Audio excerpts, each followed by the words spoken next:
Hello, my name is Nadine and welcome to Hop Along Studio. So in today's video, I want to share with you how to make this card. This is using Wild Whisper Designs Feel the Beat stamp set as well as some watercolor pencils. I have actually recently joined Wild Whisper Designs as part of their design team, and I'm so excited to be able to share with you the products and ideas that I've gotten from working with this great Canadian brand. So let's get started on this week's project. So our very first step for this project is cutting our cardstock. So what we're looking for is a 4 1/4 by 5 1/2 card back. And I'm using Super Stock from Creative Scrapbooker. They actually have really great heavyweight cardstock that I like using for these types of projects. They're really good, especially when you need to stamp or use water on your cards, because it holds up very, very well. So once you cut your paper, the first thing you want to do is use the Feel the Beat Wild Whisper guitar stamp. And you want to mount this onto a stamping block. And I'm going to be actually using Ranger Archival ink for this. So ink it well, and then what you want to do is make sure that you are running at an angle with your stamp.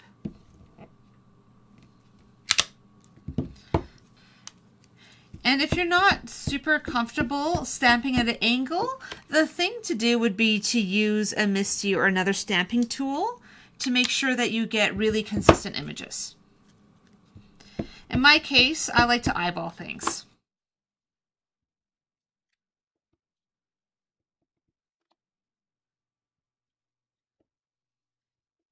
So I'm not totally set on everything being perfectly aligned.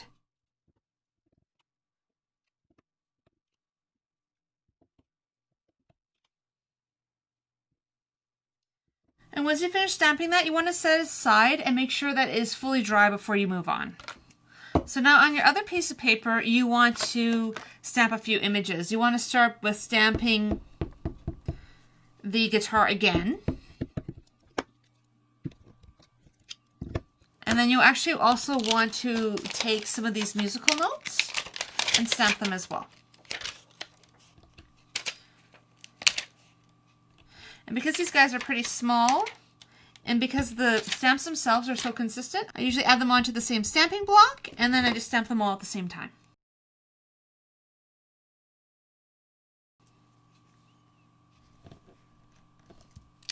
So the next thing I want to do is take watercolor pencils and add color to these guitars. In this case, I'm using these Derwent watercolor pencils. You can really use any watercolor pencil for this. For that matter, you could use watercolor. You could also use Copics, colored pencils. There's more than one thing that you can use for this. I just particularly like using these ones. So in my case, I'm going to start with choosing some colors. In this case, I have brown ochre, this golden brown. I will be using this terracotta in a couple spots. As well, there is this copper beach color and this gunmetal. And so I'm going just to show you on the sample what happens when you color these. So I'm using a size 2 watercolor brush. You can really use any sort of brush, but the watercolor brushes actually hold more water and help blend a little bit better. And they work really well for sort of watercolor effects. So I always have a good set of watercolor brushes.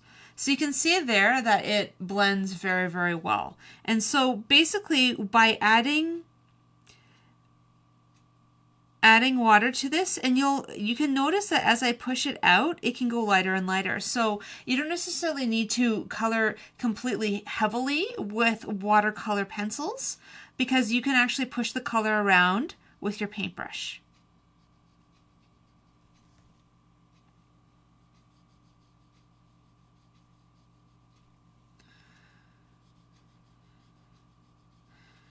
And that just gives you a demonstration on how these work. So when we're actually doing this on our guitars, one thing to consider is how much pencil you want to put onto your guitar. In this case, I am going to use both the brown ochre and the golden brown to add some color in here. And you want to add enough color that you're able to get a really nice wash but it doesn't have to be perfectly solid. Because when it isn't perfectly solid, what the nice thing about that is you can actually pull in a little bit more shading into these images. And it's actually better to have a slightly less sharp pencil for this, just so that you can get some nice blending in there. And you don't get too harsh of lines. And so in this case, I'm going to come in with a slightly darker color along the edges.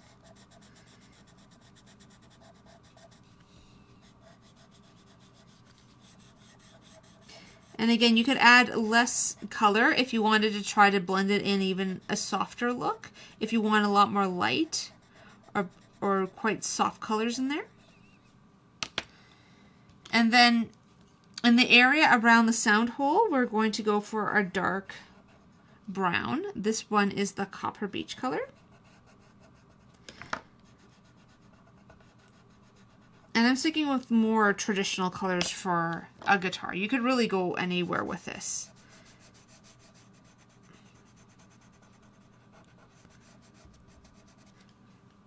And then this guard here, I'm actually doing a combination of that copper beach and the terracotta. Because I want to give it a little bit of a reddish tone, because usually these guards aren't always the same color as the guitar. And then I'm going to finish up with some gunmetal for the sound hole. And I'm going to actually go in and just color in all of these guitars before I move on to adding water. You don't necessarily have to do that, but that's kind of how I like to do it, because I find it a little bit more efficient. And I kind of like doing each step individually.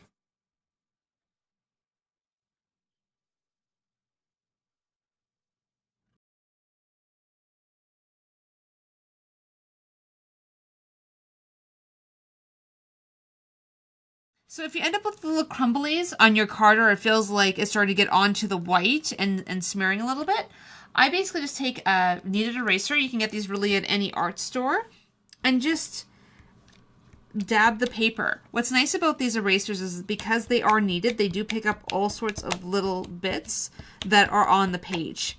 And so if you ever have issues with that, that's going to help clean up the surface a little bit and prevent smudging or having your white background look less white. And then again, when you get it dirty, you just basically knead it again, and then you can use it again. And what's nice about this as well is you can really shape it into small areas, so it helps you get into these small spots in between the stamps without removing any of the other color. So I'm going to start with a size 2 watercolor brush, and I'm going to watercolor in some of these images.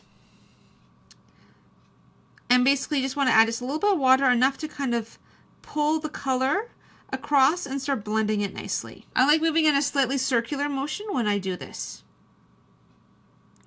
So if you've never tried using watercolors, this might be a great way to start introducing yourself to watercolors.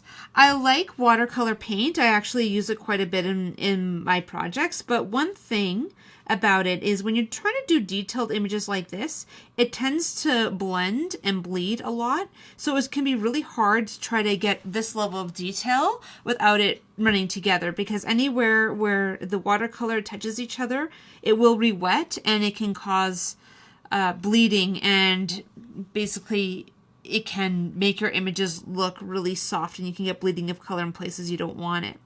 There's something about the wax binder or whatever that they basically put in these watercolor pencils.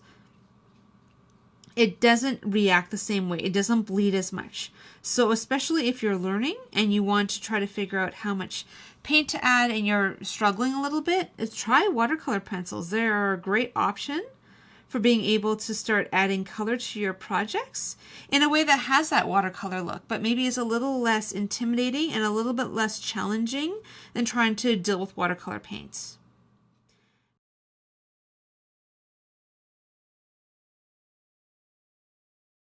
So with these little grain tuning heads, I'm basically just pulling across, and so this is where you'll notice that I haven't colored in perfectly in most of these areas, Because the idea is that you pull the paint into the direction that you want it to go. So it doesn't have to be perfect coloring to get a really nice blend in your final project. As you can see, as I kind of move in a circular motion and kind of pull the watercolor around, you end up getting a really smooth, soft finish. And that's part of the reason I love using watercolor in projects. It kind of gives you that really, really strong finish. And it is soft, and you can blend it, and you can add color, and it actually goes on very, very quickly.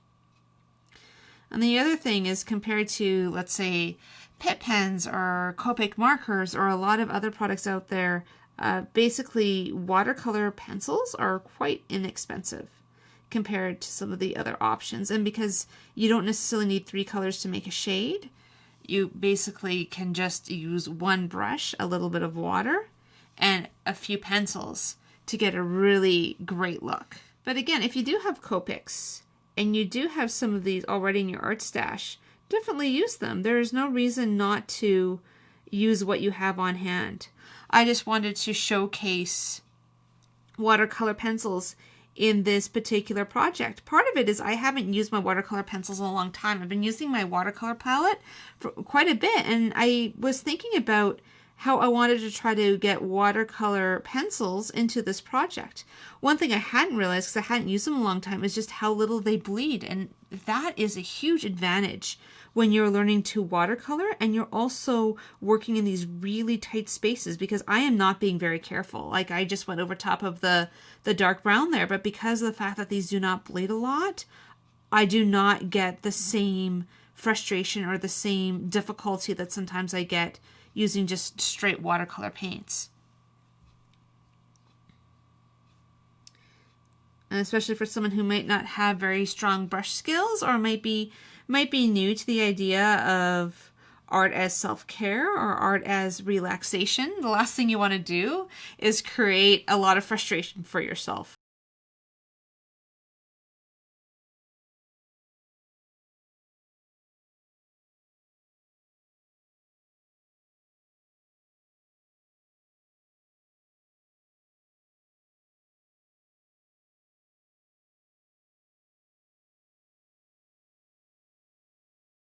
So after you've done coloring the background, the next thing you want to do is finish this last guitar. This is going to be cut out and added as a focal point onto your card. So once you've done your guitar background and colored in all your images, and you have made a couple focal images and colored and cut them out, the next thing you want to do is move on to adding a sentiment and a few other things to be added to this card. So I decided to use Music is the Sound of My Soul for this card front. Really, you could use a happy birthday sentiment. There's a lot of different sentiments you could use for this, but I wanted one that was very musically themed.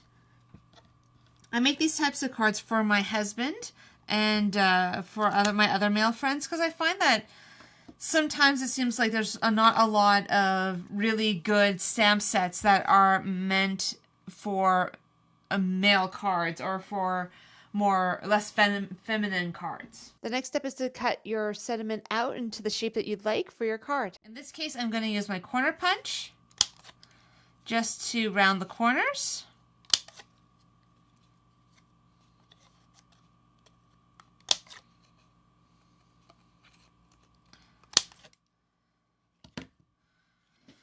And you'll notice that the sentiment, it has a little bit more room on this side, but that's okay because that's where I'm going to have the guitar overlap. So it's okay that there's a little bit more space to the one side. I'm now going to cut a 3/4 inch piece of cardstock. And my intention with this is I'm going to have it come across my card. I'm going to have Music is the Sound of My Soul, as well as the guitar here. And then I'm going to add in the musical notes. And so I think the black on its own is a little too stark, so I am going to add a little bit of subtle detail to this. So I decided to add some interest. I'm going to add these little note stamps across the black. And to do that, what I'm going to do is actually set them in a bit of a pattern that I'm going to repeat across the black piece. And so this distress ink is white, but it's not going to against such a dark background, it's going to need a little bit of work. I'm going to stamp it quite a bit before I add it on. And it's not going to be perfectly dark. The whole point of this is not to be quite a watermark, but to have something a little bit more subtle. Because again, there you can see you have the white notes, but they're not embossed or really stark white. They're a little bit more subtle. And I find by repeating the pattern, I think it adds a really nice effect. I find with cards, you don't always want everything competing with each other. I believe by adding little subtleties in your layers like this, where certain elements are a lot more bold and other ones are a little bit more subtle, it adds a really nice touch to the card itself. That will go just across the card front like this. And now I have the white here, but because there's so much white in the background, I actually am going to put a little rim around this of black just to add a bit of contrast. I'm going to use the Sukwing tape. Add some to the back. And as I usually do, I eyeball it. One thing you'll learn about me is I do not, I'm not very precise when it comes to this stuff. I like to eyeball it because honestly, it's not going to be that noticeable to anyone but you. So again, get the edges. There you go. So now we'll start working on assembling this. And actually in this case, I'm going to start by mounting the back on before I add all my embellishments. I'd like the embellishments and the little extra pieces to be the last piece I do. So in this case, I'm going to cut a piece of paper about a 1/4 inch larger than this one. Because what I'm looking for is like a very small border like that. I have a piece of cardstock here I've already cut to 9.5 by 6. I'm basically just going to fold it in half. You can use a bone folder for this. In my case, I'm not going to worry too much about that.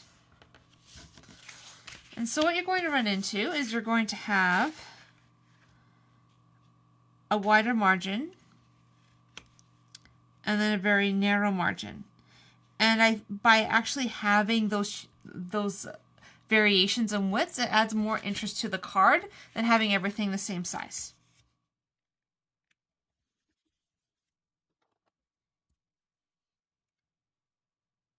And now it's making sure that we want to position things in a way that kind of brings interest. So one thing to consider when you are laying out your cards is that using what's called the rule of thirds, so basically divide your image, add 2 lines this way and 2 lines that way. You basically divide it in thirds. And basically these 4 points here are the sweet spots on your image. And so by actually putting in some of these elements, like having the strip of a third up and having a few of the embellishments more to the side here, that actually draws your eye and adds interest to the card. I've actually done a few other videos about the rule of thirds and about good composition.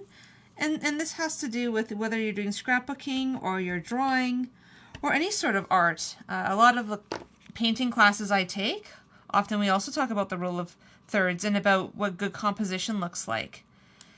Because it doesn't matter how beautiful the thing you paint or draw or create is, if it isn't done in a way that draws the eye, you can have a beautiful painting that's not really all that effective. And so now I'm going to add the music is the sound of my soul.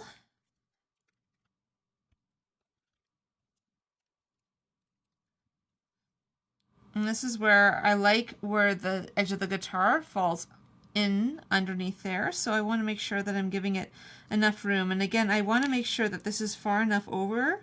I don't want it perfectly centered. If it looks perfectly centered, then it will sometimes be a little bit off. So by doing it this way, it's pulling everything a little bit to the right. And I'm also going to use some Zots just to get the guitar neck to stay steady on this.